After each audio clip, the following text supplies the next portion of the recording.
So welcome guys in my first project video. Basically इसमें हम करने क्या वाले हैं, इसमें हमारे पास एक ये प्रोजेक्ट है जिसका नाम है जे राइड्स फेयर। ये एक कारपूल एप्लीकेशन है। कारपूल जिन लोगों को नहीं पता मैं बता दूं, कारपूल एप्लीकेशन होती है जिसमें हमारा यूज़र एक कार को पूल कर सकता है, मतलब एक कार को शेयर कर सकता है। ठीक है, इसके अंदर हमने फीचर्स दिए हैं कि जो हमारा यूज़र है वो एज अ ड्राइवर भी लॉगिन कर सकता है और एज अ पैसेंजर भी लॉगिन कर सकता है। ठीक है, तो पहले मैं बता दूं कि हम इस वीडियो के अंदर क्या करने वाले हैं। हम इस वीडियो के अंदर दो मुद्दों पे बात करेंगे।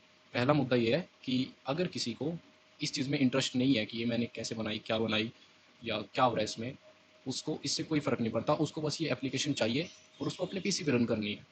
तो उसके लिए मैं पूरा डिटेल में बताऊंगा कि कैसे आप इसको मेरे गिटहब अकाउंट से अपने डेस्कटॉप पे लोगे, और दूसरी चीज़ इसके अंदर कैसे अपना फायरबेस ऐड करोगे ताकि ये आपके पीसी के ऊपर चल पड़े। और जिन लोगों को जानना है कि ये एप्लीकेशन इसके अंदर हो क्या रहा है, कौन कौन सी एक्टिविटीज़ हैं, और कैसे मैंने ये बनाई और कैसे आप इसको बना सकते हो, उनके लिए आगे की वीडियो भी होगी। ठीक है, तो शुरू करते हैं इस वीडियो को। मैंने अब तुम लोगों को ये तो बता दिया कि इस वीडियो में क्या होगा, तो अब देख लेते हैं कि हमारे ऐप में क्या होगा। सबसे पहले चलते हैं हमारे ऐप के इंटरफेस के ऊपर कि हमारा ऐप दिखता कैसा है और हमारा ऐप है क्या। सो वेट फॉर वर्चुअल डिवाइस। तो हमारा ऐप कुछ ऐसा दिखता है। अरे ये वाइट स्क्रीन नहीं, अभी आएगा आएगा। हाँ, ये सबसे पहले स्प्लैश स्क्रीन, उसके बाद है लॉगिन पेज। ठीक है, लॉगिन पेज के पास अगर आपका अकाउंट नहीं है तो हम जाएंगे I don't have an account पे। फिर हमारा रजिस्ट्रेशन पेज, अगर हमारे पास अकाउंट है तो हम अपना अकाउंट बना लेंगे, लेकिन अभी मान के चलते हैं कि हमारे पास अकाउंट नहीं है। ठीक है, तो रजिस्ट्रेशन पेज में डिटेल्स भरते हैं। फर्स्ट नेम उई उई, सेकेंड नेम ये भी उई उई, ईमेल नेम और admin@gmail.com। पासवर्ड, पासवर्ड रख लेते हैं 2 3 4 5 6। नहीं, ये तो फ़ोन नंबर है, फ़ोन नंबर रख लेते हैं 0000000।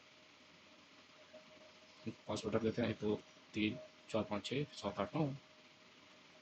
ठीक है, हमने पासवर्ड रख लिया। अब इसकी सारी टर्म्स एंड कंडीशन को एक्सेप्ट किया, कीबोर्ड को नीचे किया और कर दिया साइन इन। अब हमारा रजिस्ट्रेशन हो चुका है, तो अब हम लॉग इन करेंगे admin@gmail.com। पासवर्ड में आएगा 1 2 3 4 5 6 7 8 9। ठीक है, अब करेंगे हम लॉग इन। हाँ, लॉगिन के बाद हमारा होम पेज दिखेगा कुछ ऐसा, जिसके अंदर हमारे पास दो ऑप्शंस हैं, search for ride, host a ride. तो मान लीजिए हमारे पास गाड़ी है, हम थोड़े अमीर हैं, तो हम होस्ट अ राइड करेंगे। हम लेके जा रहे हैं कार। आप ट्रक भी लेके जा सकते हो अगर किसी को सामान ज़्यादा लेके जाना है, लेकिन हम कार लेके जाएंगे। उसके बाद हमने अपनी कार का नेम रख दिया स्विफ्ट, मॉडल रख दिया उसका 2012, लाइसेंस प्लेट में HR71V0001। ठीक है, तो नहीं, इसकी ज़रूरत है। अवेलेबल नंबर ऑफ सीट, हमारे पास 3 सीट खाली हैं। अब हमने कर दिया सबमिट। अब हमारी व्हीकल डिटेल सबमिट हो चुकी है। अब ये बताओ कि जाना कहाँ से कहाँ तक है। मान लीजिए मेरे को जाना है चंडीगढ़ से मोहाली, और इसका अमाउंट मान लें 200 रुपये ले रहा हूँ जाने के लिए। ठीक है, और मैंने फाइंड राइट कर दिया।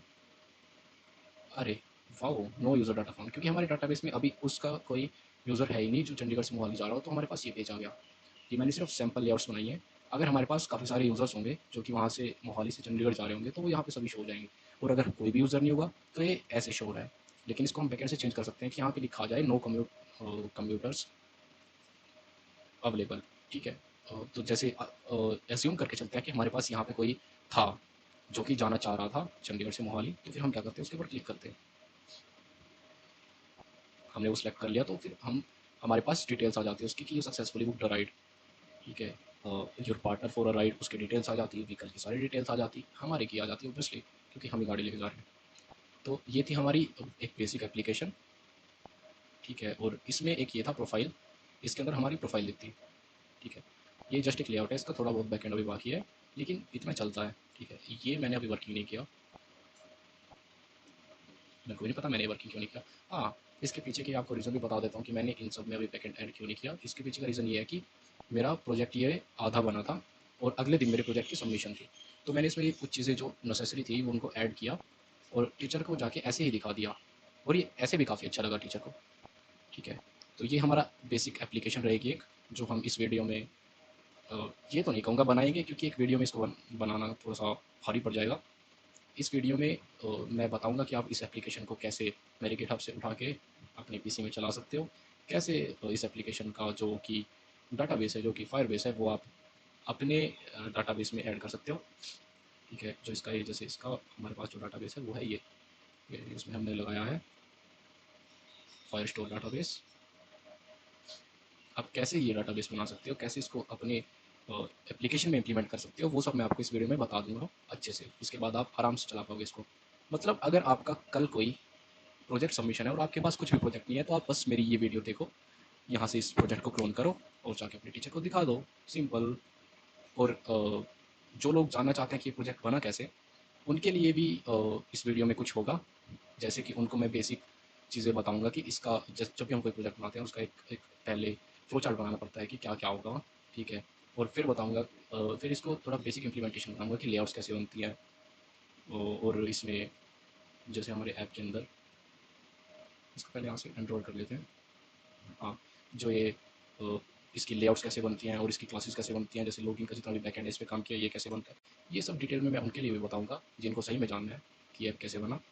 लेकिन फ़िलहाल के लिए इतना ही रखते हैं। तो जिन लोगों को ये एप्लीकेशन एज़ इट इज़ चाहिए और अपने पीसी के ऊपर क्लोन करनी है, तो उनके लिए शुरू करते हैं। सबसे पहले आपको क्या करना होगा, आपको सबसे पहले डिस्क्रिप्शन में मैं अपने गिटहब का लिंक दूँगा, उसके ऊपर जाना होगा। जैसे आप मेरे गिटहब के ऊपर यहाँ पे पहुँच जाओगे, तो यहाँ पे आपको इस एप्लीकेशन को क्लोन करने के 2 तरीके हैं। पहला तरीका, अगर आपके पास गिटहब है आपके लैपटॉप के अंदर, तो आपको जस्ट इसको कॉपी करना है और अपने टर्मिनल पे कमांड चलानी है गिट क्लोन, और फिर उसके बाद ये यूआरएल पेस्ट कर देना है, एंटर करना है। तो जहाँ पे भी आपका टर्मिनल ओपन होगा, जैसे आपने डेस्कटॉप पे किया होगा, तो ये डेस्कटॉप पे उसका एक फ़ोल्डर बना देगा। और दूसरा तरीका है कि आप इसको यहाँ से डाउनलोड ज़िप फाइल कर सकते हो। या आप यहाँ से डाउनलोड ज़िप फाइल करोगे तो आपके पास एक ज़िप फाइल यहाँ पे तो डाउनलोड होनी शुरू हो जाएगी। इसको जैसे आप देना चाहो, स्पेशली में डाल दिया मैंने, सेव कर दिया, तो आपके पास ये ज़िप फाइल डाउनलोड हो जाएगी। इसको किया शो इन फ़ोल्डर। आपको क्या करना है, आपको इस ज़िप फाइल को एक्सट्रैक्ट कर लेना है। ठीक है, जब आप इसको एक्सट्रैक्ट करोगे तो आपके पास एक फ़ोल्डर बन जाएगा ऐसा सा। ठीक है, फिर आपको ये वाला फ़ोल्डर ओपन करना है अपने एंड्रॉइड स्टूडियो में। ठीक है, एंड्रॉइड स्टूडियो में ओपन करने के लिए आपको अपना एंड्रॉइड स्टूडियो ओपन करना होगा। ठीक है, इसके अंदर आपको फाइल्स में जाना है। फाइल्स में जाने के बाद आपको ओपन पे जाना है, और ओपन में यहाँ पे आपके पास आ जाएगा कि आपको आपकी लोकेशन देनी पड़ेगी आपको कि कहाँ पे था वो। जैसे मेरा डी ड्राइव में था, डी ड्राइव में आ गए, तो यहाँ पे आने के बाद नीचे ये जे राइट्स पे ये ओके, मेरा यही ओपन है तो यही ओपन रहेगा। ठीक है, तो आपका यहाँ पे प्रोजेक्ट ओपन हो जाएगा आपके एंड्रॉइड स्टूडियो के ऊपर। लेकिन अगर आप इसको रन करने की कोशिश करोगे तो ये रन नहीं होगा। ये रन क्यों नहीं होगा? क्योंकि अभी तो मैंने इसको अपने फायरबेस से कनेक्ट कर रखा है, लेकिन आपको इसको अपने फायरबेस से कनेक्ट करना पड़ेगा। आप इसको अपने फायरबेस से कनेक्ट कैसे कर सकते हो, उसके लिए बताता हूँ मैं आपको क्या करना होगा। आपको सबसे पहले टूल्स के ऊपर जाना है, फायरबेस के ऊपर जाना है। ठीक है, और फायरबेस के ऊपर जाने के बाद आपको यहाँ पे दो सर्विसेज हमें क्या क्या चाहिए, हम एक तो लॉगिन के लिए ऑथेंटिकेशन चाहिए और दूसरी डाटाबेस के लिए क्लाउड फायर स्टोर चाहिए। दो सर्विसेज चाहिए, तो हम इनको डायरेक्ट यहाँ से get start with cloud fire store करके कनेक्ट कर सकते हैं। ठीक है, मेरी ये कनेक्टेड है। अब आपको अगर आप बिल्कुल ही नए हो इस एंड्रॉयड के मामले में, तो आपको नहीं पता होगा कि कैसे फाइव स्टार को अपने प्रोजेक्ट से कनेक्ट किया जाता है, तो मैं वो भी बता देता हूँ। लेकिन इस प्रोजेक्ट के लिए मेरा फाइव स्टोर कनेक्टेड है, तो मैं आपको बताता हूँ नए प्रोजेक्ट के ऊपर। तो मैंने एक नया प्रोजेक्ट क्रिएट कर लिया है जिसके अंदर मैं आपको दिखाऊंगा फायरबेस ऐड करके। फायरबेस ऐड करने के लिए सबसे पहले हमें जाना है टूल्स के ऊपर, देन फायरबेस। उससे पहले एक चीज़ याद रखना कि आपको अपने एंड्रॉइड स्टूडियो को एक जीमेल आईडी से लॉगिन करना है, और जिस जीमेल आईडी से लॉगिन करोगे उसी से आप अपना फायरबेस भी लॉगिन करोगे। तो टूल्स में गए, देन फायरबेस। फायरबेस के अंदर हमें यहाँ पे अपने को दो सर्विसेज चाहिए, एक ऑथेंटिकेशन चाहिए और दूसरी चाहिए क्लाउड फायर स्टोर। तो क्लाउड फायर स्टोर को करने के लिए यहाँ पे गए, सीधा नाउ कनेक्ट टू फायरबेस, ये हमें ब्राउज़र के ऊपर ले आएगा। और यहाँ पे आप ये जो जो पूछेगा जस्ट हमें उसको बताते जाना है। जैसे इसने ही लॉगिन कर दिया, अब मेरे पास एक मैं नया प्रोजेक्ट बनाऊंगा यहाँ पे, माई एप्लीकेशन सिंपल, इसमें सैंपल डाल देते हैं। ये मैं सैंपल नाम पे एक नया प्रोजेक्ट बना रहा हूँ, और इसको नेबर लेना है तो कंटिन्यू, देन इसको डिफॉल्ट अकाउंट कर दूँगा इसके लिए क्रिएट प्रोजेक्ट। तो हमारा ये फायरबेस का प्रोजेक्ट क्रिएट हो गया, जिसके अंदर आपका जो भी इस एप्लीकेशन का डाटा है वो स्टोर होगा। थोड़ा सा वेट कर लेते हैं।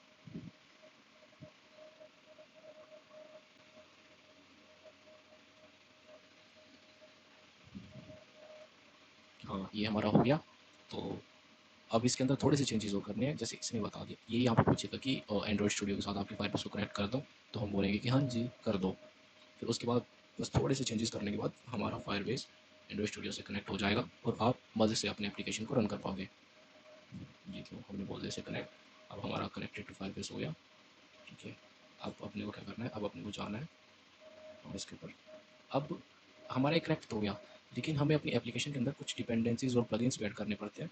तो हम डायरेक्ट यहाँ पे क्लिक करके और इसको बोल देंगे कि हाँ एक्सेप्ट चेंज की वाई खुद कर दे। तो फिर ये थोड़ा सा टाइम लेगा और इन डिपेंडेंसीज को ऐड कर देगा। देखो यहाँ पे नीचे बता रहा है कि यहाँ पे बता रहा है कि कितना हो गया। तो जैसे जैसे हम इसको इसके फाइल स्टोर डाटाबेस के लिए कर रहे हैं, वैसे ही हमें ऑथेंटिकेशन के लिए भी करना है। तो फिर उसके बाद अपना रेडी टू गो हो जाएगा। Let's see, dependency setup correctly हो गया, इसने खुद से कर दिया सब कुछ। अब क्या करते हैं हम, अब एक बार जाके ऑथेंटिकेशन को भी ऐसे कर लेते हैं। अब इसमें authentication using Google, authentication using Facebook, तो हम इसको ऑथेंटिकेशन यूजिंग गूगल रखेंगे। फायरबेस कनेक्टेड है, इसकी डिपेंडेंसीज ऑथेंटिकेशन की चेंज करनी है, बस अप्लाई चेंज कर दो, ये खुद से इसको भी ऐड कर लेगा। थोड़ा सा टाइम और लेगा, लेकिन कोई बात नहीं।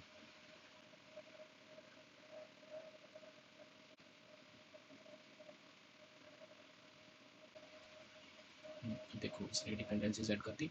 अब इसके बाद हमें क्या करना है, अब इसके बाद हमें जाना है अपने फायर स्टोर के ऊपर, फायर बेस के ऊपर, जहाँ की हमारा डाटा स्टोर हो रहा है। जैसे मैं आगे अपने फायर स्टोर के ऊपर इसको एक बार रिफ्रेश कर लूँगा, ये इसने दिखा दिया यहाँ पे जो मैंने अभी क्रिएट किया था। कि अब हम इसके अंदर जाएंगे। हाँ देखो अब ये दिखा रहा है कि हमारा जो ये प्रोजेक्ट है वो हमारे उससे कनेक्ट हो चुका है। देखो ये हमारे ऐप की डिटेल्स यहाँ पे आ गई, हमारे इस ऐप से हमारा ये प्रोजेक्ट जो हमने यहाँ पे सैम्पल बनाया था ये कनेक्ट हो चुका है। अब हमें क्या करना है, अब बस एक छोटी सी चीज़ करनी है। जैसे ये जेसन फाइल है, हमें इसको डाउनलोड करना है। इसको जेसन फाइल को हमने डाउनलोड किया। मैं कर लेता हूँ इसको, हाँ डी में कर लेता हूँ, डाउनलोड किया। अब इसको कर दिया हमने open in folder, show in folder. ठीक है, हमें इसको यहाँ से कॉपी करना है, कॉपी। जेसन फाइल को कॉपी करने के बाद क्या करना है, हमें अपने इसके अंदर आना है, प्रोजेक्ट के अंदर आना है। यहाँ से इसको प्रोजेक्ट सेलेक्ट करना है, फिर ऐप के अंदर आना है। ऐप के अंदर आने के बाद इसको बिल्ड डॉट ग्रेडल, यहाँ पे ग्रेडल का होगा, उसको उसके अंदर यहाँ पे पेस्ट कर देना है। हमारी जो यहाँ पे पहले से ही Google service dot JSON file है इसको ओवरराइट करेगा, तो इसको ओवरराइट कर देना है। इसने इसको ओवरराइट कर दिया और देन उसके बाद क्या करना है, अब हमारा जो ये प्रोजेक्ट है, आपने जो ये प्रोजेक्ट बनाया था, ये वाला प्रोजेक्ट है, ये आपके ऐप के साथ अच्छे से लिंक हो गया। अब क्या करना है, अब इसके बाद हमें हमने जो जो सर्विसेज ली थी हमें उनको बिल्ड करना है। तो यहाँ पर बिल्ड पे आके ऑथेंटिकेशन और फायर स्टोर, ये दो सर्विस ली थी, आप इनके ऊपर क्लिक कर दोगे, ऑथेंटिकेशन के ऊपर क्लिक कर दोगे तो यहाँ ऑथेंटिकेशन आ जाएगा। ऐसे ही आप यहाँ से कर दोगे फायर स्टोर के ऊपर, यहाँ फायर स्टोर आ जाएगा। ठीक है, तो अब जैसे हमने फायर स्टोर डाटाबेस यहाँ पे सिलेक्ट कर लिया, तो हमें डाटाबेस में स्टोर कराने के लिए डाटाबेस क्रिएट भी तो करना होगा ना। तो उसके लिए हम एक डाटाबेस को क्रिएट कर लेते हैं। लोकेशन हम यूनाइटेड स्टेट ही रखेंगे। इसको पहले टेस्ट मोड में करना है, प्रोडक्शन मोड में नहीं करना। टेस्ट मोड में करने के बाद क्रिएट,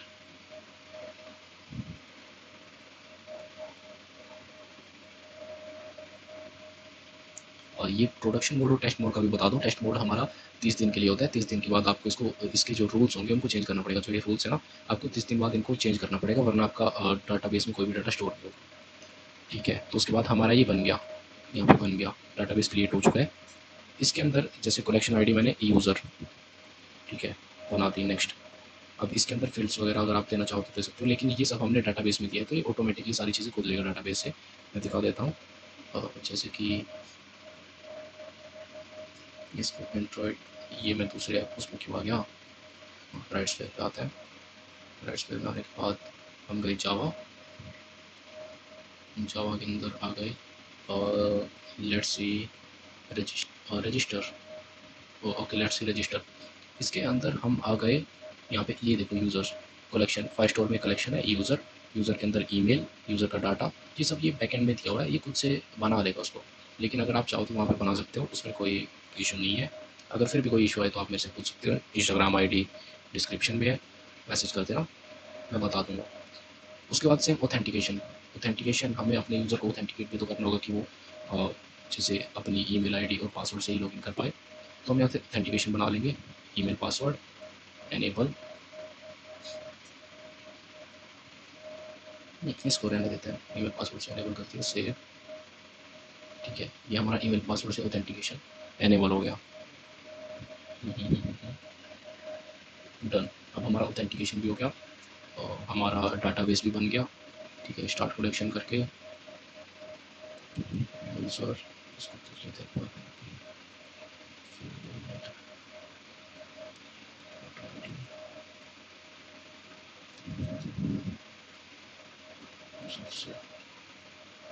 देखो हमारी ये यूज़र, इसकी ये ऑटो आईडी और यहाँ पे अंदर यूज़र सेव, ये ऑटोमेटिकली बन जाएगा, इसका कोई इतना इशू नहीं है।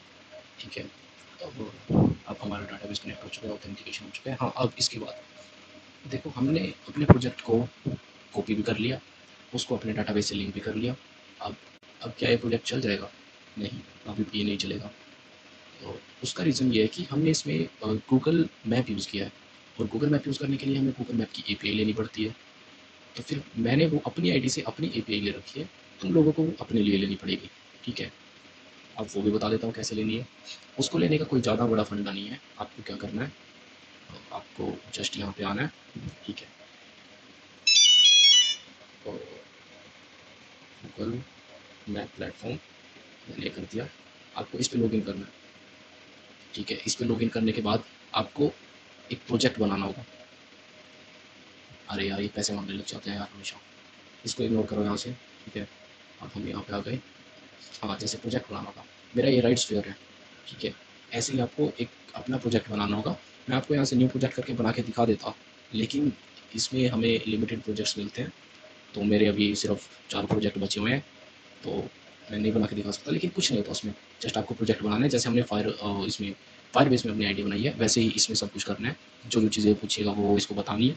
ठीक है, फिर उसके बाद ये बोलेगा कि आपको map map Google map use करना है। तो हम बोलेंगे हाँ, हमें गूगल मैप यूज़ करना है। तो फिर ये हमें एक एपीआई की दे देगा उस गूगल मैप की, हम उस की को उठाएंगे और उठा के उसको पेस्ट कहाँ करेंगे, ये भी वही जानूंगे कि पेस्ट कहाँ करना है। आपको उसको उठाना है और फिर यहाँ पे अपने जैसे इसको एंड्रॉयड में खोल के रखना है। ठीक है, यहाँ से प्रोजेक्ट पूरा एंड्रॉयड ये तो होते हैं, इसको एंड्रॉयड में खोलना है। Then gradle script. ठीक है, ग्रेडल स्क्रिप्ट में आपको लोकल प्रॉपर्टीज़ वाली फाइल दिखेगी जो आपका सिस्टम खुद से बनाता है। आपको लोकल प्रॉपर्टीज़ पे क्लिक करना है और आपको उस एपीआई की को यहाँ पे पेस्ट करना है। ठीक है, और उसका नाम ध्यान रखना कि आप उसका नाम कैपिटल API अंडरस्कोर कैपिटल में ही KEY ये रखें। अगर आप इसके अलावा कोई और नाम रखेंगे तो आपका वो नहीं चलेगा, क्योंकि मैंने जो इसको इसमें जैसे बिल डॉट ग्रेडल में मैंने जो यहाँ पे पास कर रखा है, वो मैंने इसी उसको पास कर रखा है वेरिएबल को, तो आपको यही उसका नाम रखना पड़ेगा, आप इसका नाम चेंज नहीं कर सकते। ठीक है, और इस चीज़ को ऐड करने के बाद आपका प्रोजेक्ट एकदम बढ़िया से मज़े से रन होगा। ठीक है, बस यही था इस प्रोजेक्ट में और कुछ नहीं था। थोड़ा सा टाइम है, अगर आप बिल्कुल ज़्यादा बिगनर हो इस चीज़ की, आपको थोड़ी बहुत भी नॉलेज नहीं है, तो आपको थोड़ा बहुत टाइम लगेगा। वरना अगर आपने पहले इस पे फायर बेस पे काम किया है और थोड़ा बहुत एंड्रॉइड पे काम किया है तो आपको थोड़ा भी टाइम नहीं लगेगा, आपका 10 मिनट का काम है इस प्रोजेक्ट को कॉपी करना है यहाँ से। अब बात करते हैं अगली, कि जिन लोगों को सीखना है कि ये प्रोजेक्ट कैसे बना। ठीक है, और आप लोग अपना पहला एंड्रॉइड प्रोजेक्ट कैसे बना सकते हो जावा में, तो उन लोगों के लिए मैं बता दूं कि मेरा प्लान तो था इसी वीडियो में थोड़ा सा बेसिक कवर करने का, कि मैं आपको एक बार ओवरव्यू दे दूं कि इसमें होता क्या है जावा में। जैसे एक जावा क्लास बनती है और फिर जावा क्लास से एसोसिएटेड एक लेआउट बनती है जो कि XML फाइल होती है। जैसे इसमें ये लॉगिन क्लास है और यहाँ पे है लॉगिन XML। ठीक है, ये वाली।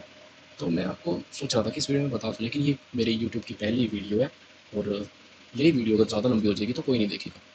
ठीक है, तो अगर आप लोग जानना चाहते हैं कि ये प्रोजेक्ट कैसे बना, या फिर आप लोग जानना चाहते हैं कि आप अपने प्रोजेक्ट कैसे बनाओ, तो उसके लिए मैं सोच रहा हूँ कि इस प्रोजेक्ट को मैं दोबारा से बनाऊँ। ठीक है, आपको सिखाते हुए, आपको बताते हुए कि कैसे कैसे बना, लाइव आपके सामने बनाऊँगा और उसके छोटे छोटे पार्ट्स आते रहेंगे। जैसे पहला पार्ट हो गया स्प्लैश स्क्रीन और लॉगिन स्क्रीन का, दूसरा पार्ट हो गया रजिस्ट्रेशन का और उसके बाद होम पेज का। ठीक है, तीसरा पार्ट हो गया मैप एक्टिविटीज़ का। जैसे मैं इसको 3-4 पार्ट्स में इस पूरे के पूरे प्रोजेक्ट को कवर कर दूँगा। So thank you for being patient. और ये मेरी पहली वीडियो है, तो थोड़ा सा प्यार दिखाना। और अगर कुछ कमी रही हो तो बताओ कि क्या कमी रही है। वैसे तो कमियाँ बहुत ही होंगी, अभी पहली वीडियो है। ठीक है, सब्सक्राइब कर लेना। Thank you, signing off, bye bye.